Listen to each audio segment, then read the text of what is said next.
we all rushed out to see what was happening.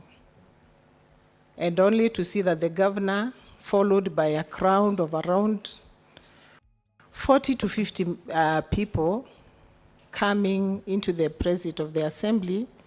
And actually, even before I could go out completely, I was caught up at the reception. And the governor was there actually coming forcibly, wanting to get into the chambers. And she had all these people around her. And actually, there was quite a lot of commotion caused at that particular time, Honorable Chair. While you were there, what did you hear the governor say?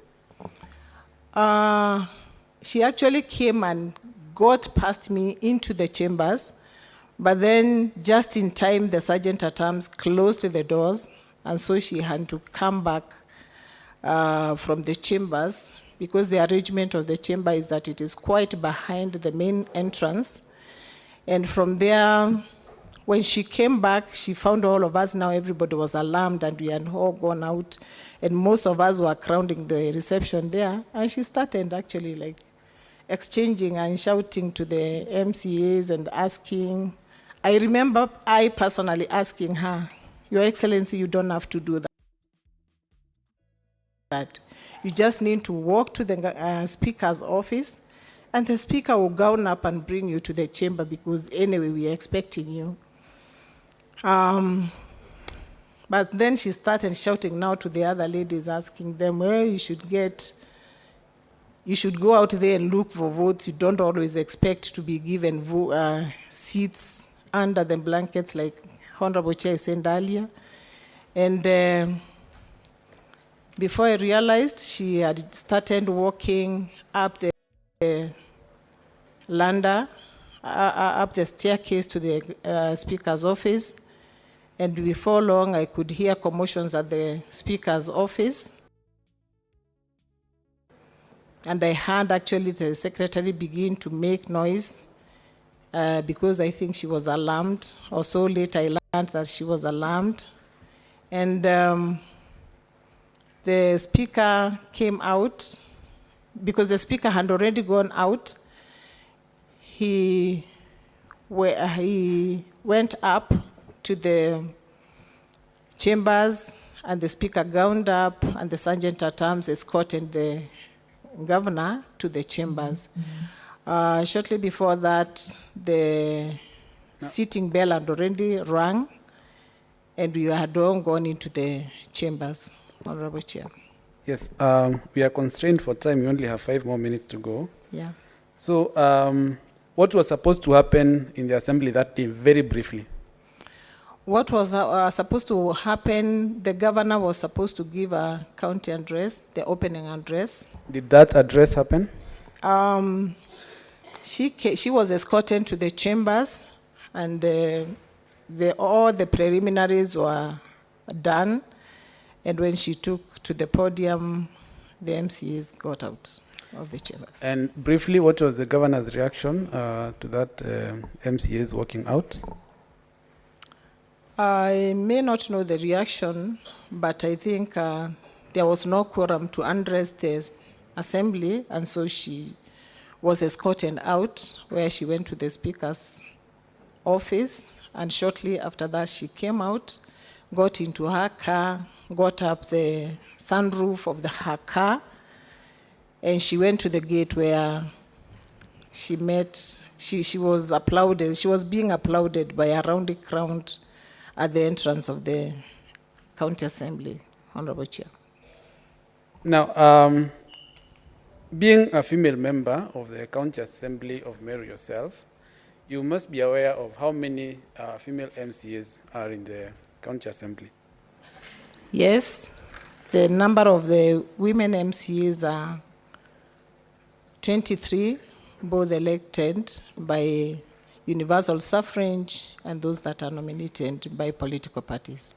The governor, in her affidavit by way of response to this impeachment motion, in paragraphs 11, 12, 13, 14, and 15, alleges that her impeachment is an issue of gender, or rather she's being targeted because she is a woman.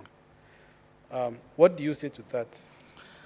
Honorable Chair, we cannot, we cannot say that the governor is being embattled because she's a woman.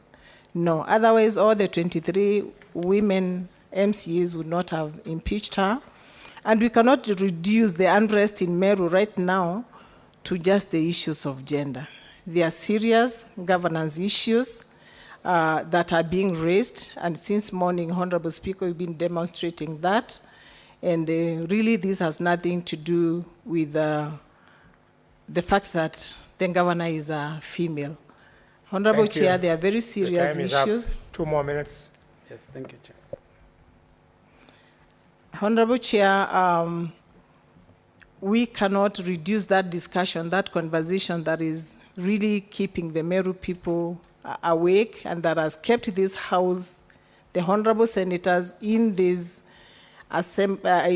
chamber since morning, to just the issues of gender. Now, the Meru County Assembly is raising very serious issues of governance, and what we feel is like, personally, I feel like the governor has lacked in the area of using her soft skills to manage the county government.